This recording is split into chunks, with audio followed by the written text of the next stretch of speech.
Peggy 3.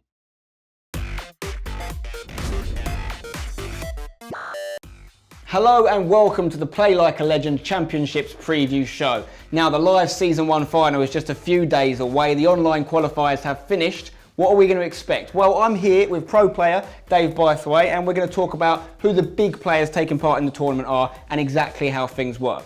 So Dave, over $30,000 up for grabs. Before we talk about the key individuals, how does the structure of the tournament work? Okay, so we're going to have 16 players battling 8 in 4 groups of 4, the top 2 of which will then progress into the knockout stages. Okay, so the 2 best players from each group go through. What happens after that? After that, we're going to be left with 8 quarter-finalists. It will play each other home and away. The winners will then go into the semi-final, final, where we will get our eventual winner. Okay, that's the structure of the tournament covered. Tell us about some of the people you think might do well in this Season 1 final. Firstly, I've got GRANNEC. He's probably the biggest name in competitive FIFA. He's a multiple world champion. He's got absolutely bags of experience.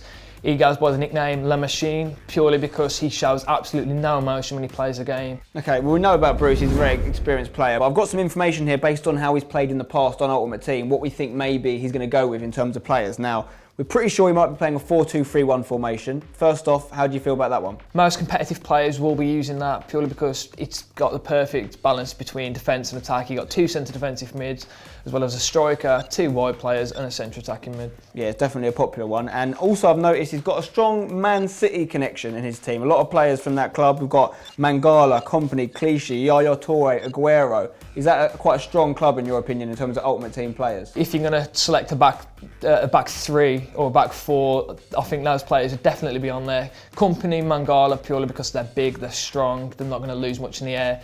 Clichy, he's pretty tall as well, he's got a lot of pace. Toure and Aguero, I don't really need to say a lot about those, are the best in their positions. Okay, Bruce is definitely one to watch. Who else have you got your eye on? Another French player is EPSILON VINCH. He's a young player, but he's a world champion. Yeah, VINCH, I've seen VINCH play quite a lot actually. He's very good, very good. And I've got some more information what we think he might line up with. They're going to be another Premier League based team, I think. Another 4-2-3-1 as well. A lot of Chelsea boys in here. We've got Schürrle, we've got Cuadrado, obviously very much liked because of his pace. We've got Diego Costa. We've got some interesting people in there as well, like Nedum Nua's made the team. What do you think about that? If I had to pick between him and Company, there's no real competition, but it's all down to preference. Particularly with Cuadrado as well, we need to look out for Cuadrado in VINCH's team because I know he's got a really strong goals per game ratio with Cuadrado, so that right hand side is obviously quite dominant for him. And his bench as well, right? Listen to this bench, Ibarbo, Gervinho and Dumba, that triple Roma pace attack. If he gets those guys off the bench early doors, that could be all sorts of problems for his opposition. Yeah, I'm expecting to see quite a lot of Italian teams throughout this tournament purely because of those 3. Like the chemistry between those is just, it's insane. So if he finds himself struggling late on in a game, he'll just bring those 3 on and it'll frighten any opponent. It could change the game. Well, that's going to be interesting to see how VINCH gets on then. Who else we got? Who else do you like? Well, now we've got a UK player.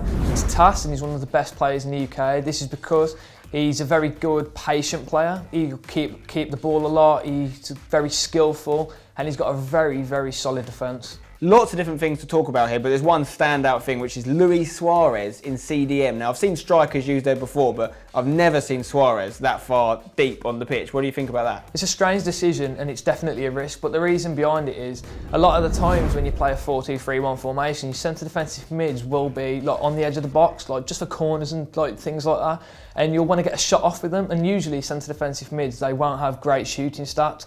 So obviously if a shot, the ball falls out to Suarez, you're going to fancy him to score if he shoots from the edge of the box. So that's definitely the thinking behind that. Okay, well there's a few other things to talk about in his team. I mean, he's got some informs, quite a few informs, I think 4 in there he might use. He's got Ronaldo and Messi. Now both of them in the same lineup. We've got the Liga BBVA connection there. That could be causing all sorts of problems. Benzema up top. Would you have gone with Benzema at the top of a Spanish league strike force? I would have gone for the informed Griezmann just because he's got a bit more pace, and I'm not really a fan of Benzema. Although he's got a good rating, he never seems like he justifies it like on the pitch. He doesn't really like do a lot for me. And then finally, I mean, he's got Team of the Year Cruz, but is Cruz one of the best ones? Do you think he could have gone with someone else, or maybe a different CDM from La Liga? I would have gone for a more defensive, centre defensive mid, purely because he's got Suarez like partnering him. So you would have thought that he would have gone for a very defensive, centre defensive mid, then a very attacking one, just to kind of balance it out a bit, because obviously Suarez in defence is not going to be doing that great. Okay, so Tass's team, lots to talk about, lots to look out for when he does play. Who else do you think might do well in this tournament? Next we've got a Spanish player, FERPERRY, or Fernando Martinez as his name is. He's a very, very good attacking player, as he's proved in the past. He attacks with a style it's not really seen a lot. He's very skillful, but he does a lot of things that you just wouldn't expect, which is why he's so lethal in attack. We don't know exactly who he's going to go with, but we have a reason to believe he may be using some legends. Right now, there's a rule with legends in this tournament. You can only use 3 in your starting 11, no more than 3. But we know 4 legends that he likes using, so it's probably going to be 3 of these 4. And they are Okocha, a 5-star skiller obviously, Figo, Weah and Pele. Who's your favourite out of them lot? Okocha for the 5-star skill moves, got to be. The difference between 4 and 5 is there's so many more effective moves that you can do with 5, which is why a lot of people have Ronaldo in the squad, other than the fact he's obviously the best player on the game. But it can really make the difference in those tight games. Okay, so we'll look forward to seeing what FERPERRY does. Who's next? All right, lastly, we've got Spencer EALING. Now, unlike everyone else that I've mentioned so far, Spencer is actually a really unexperienced player. He's only been to 1 LAN tournament and he actually won it. I've got to say, he's one of the most interesting teams because he could potentially be lining up to start with Aaron Lennon and Balassi on each side of the flanks. What do you think about those two? They're not the strongest players. Well, they've definitely got a lot of pace between them, but I don't think they're going to be used a lot. I think they're definitely going to get subbed straight off along with Remy. Now, on his bench, he may get involved, maybe in early substitutions we spoke about, is Ronaldo.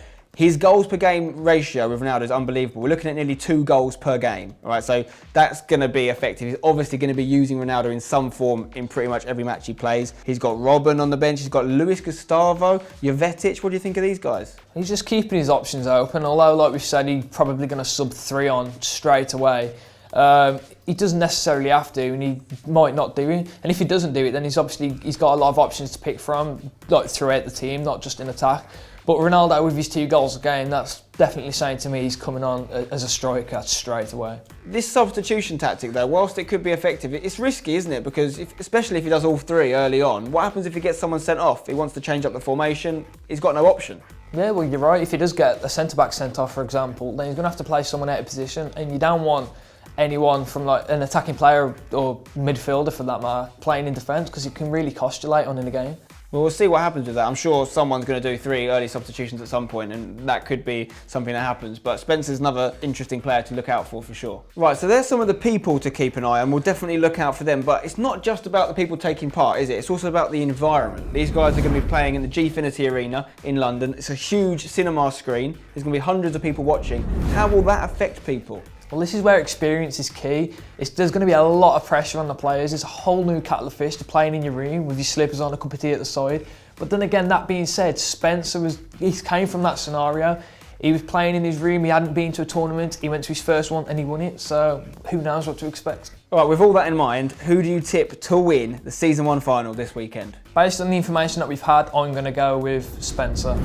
He's used his team a lot, he knows which players work in certain positions, and most of his players have been there from the start, so he's definitely my choice. I'm not going to go with Spencer, I'm actually going to go with Bruce, because he's been there, he's done that, it's a big stage, he excels on the big stage, so my tip is Bruce GRANNEC. Well, there you go. They are some of the key players to look out for at the Play Like a Legend live Season 1 final. It's taking place this weekend in London at the Gfinity Arena. Dave, thank you very much for joining us. I'm looking forward to seeing if some of our predictions come true. It's going to be a great event. You can watch it all live at twitch.tv/GFinityTV. We'll be there. Make sure you are too.